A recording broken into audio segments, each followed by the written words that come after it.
ओम शांति। आपका प्रश्न, कभी कभी किसी काम को पूरे मन से करने के बाद भी वह परिणाम नहीं मिलते तो ऐसे में क्या करें? उत्तर, जब किसी काम को पूरी मेहनत और समर्पण के साथ करने के बावजूद भी परिणाम नहीं मिलते तो आप विचार कर सकते हैं। पहला, अपनी कमजोरियों को समझें। कभी कभी हमारे परिणामों को प्रभावित करने वाली हमारी खुद की ही कमजोरियां होती हैं जिनकी तरफ हमारा ध्यान नहीं जाता। ऐसे कारणों को पहचानें तथा उनमें सुधार करें, तभी हम अच्छे परिणाम ले सकते हैं। अगला पॉइंट, हार्ड वर्क नहीं स्मार्ट वर्क भी करें। स्मार्ट वर्क का जमाना है आजकल।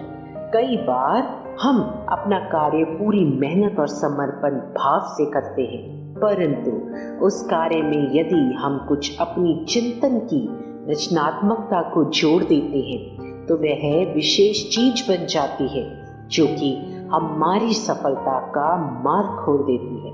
केवल कठिन परिश्रम करना सब कुछ नहीं है। वर्तमान संसार में जहां हर तरफ कंपटीशन की भावना चल रही है, उसमें हमें अपने कार्य को स्मार्ट रूप में भी करने की जरूरत होती है। इस पर ध्यान देंगे तो हमारी समस्या का समाधान हो सकता है। अगला पॉइंट, अपने कार्य का निष्पक्ष रूप से मूल्यांकन करें। बहुत बार हम अपने ऊपर इतना आत्मविश्वास रखते हैं कि जो हमने लिखा है वह बिल्कुल सही लिखा है। यही विश्वास कई बार हमें नुकसान भी पहुंचा देता है।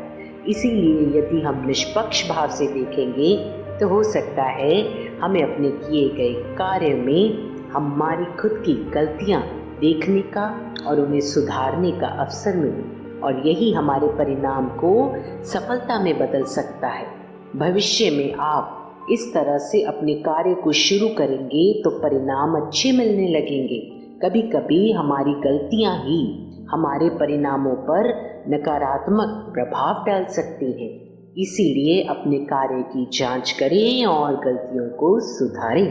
अगला पॉइंट, समय अनुसार कुछ नवीन करें। आज जिस संसार में हम जीवन जी रहे हैं उसमें सफल होने के लिए हमें अपनी कार्यशैली को समय अनुसार परिवर्तन करना होता है और इसमें लगातार नवीनता लानी होती है, जिसका कि हमारे कार्य को सफल बनाने में बड़ा प्रभाव पड़ता है।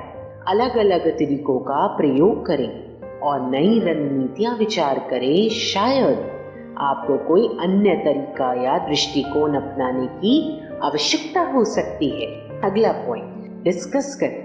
किसी भी कार्य को कर्म शुरू करते हैं उसके ऊपर पहले में पूर्ण रूप से चिंतन करने की जरूरत होती है और दूसरे लोगों के अनुभवों को भी हमें सुनना चाहिए। उनके अनुभवों को अपने वर्तमान परिस्थितियों के अनुसार परिवर्तन करके हम अपने कार्य को सफल बना सकते हैं।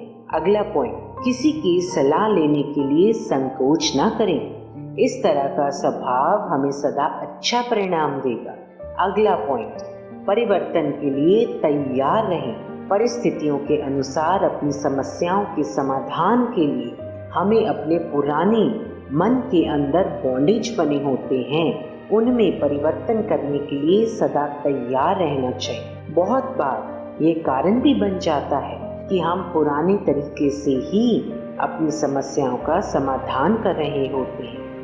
आज के संदर्भ में अगर हम सोचते हैं तो उसका उत्तर कुछ और निकल सकता है, इसलिए हमें सदा तैयार रहना चाहिए। तो स्टूडेंट्स, आपने सुना, आप स्टूडेंट्स में से ही किसी ने यह प्रश्न पूछा था जिसका जवाब समय की कमी के कारण हम उस समय तो नहीं दे सके, इसीलिए अभी आपको भेज रहे हैं और आशा करते हैं कि आप इससे संबंधित कोई भी समस्या होगी उसका समाधान पा गए होंगे।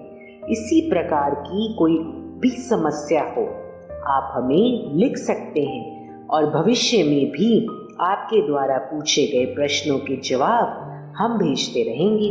आप अपने विचार अवश्य लिखें कि आपको इसे सुनकर कैसा लगा, ताकि हमें मालूम पड़े कि आपको जो समाधान हम दे रहे हैं उसको देने में हम सफल हो रहे हैं। ओम शांति।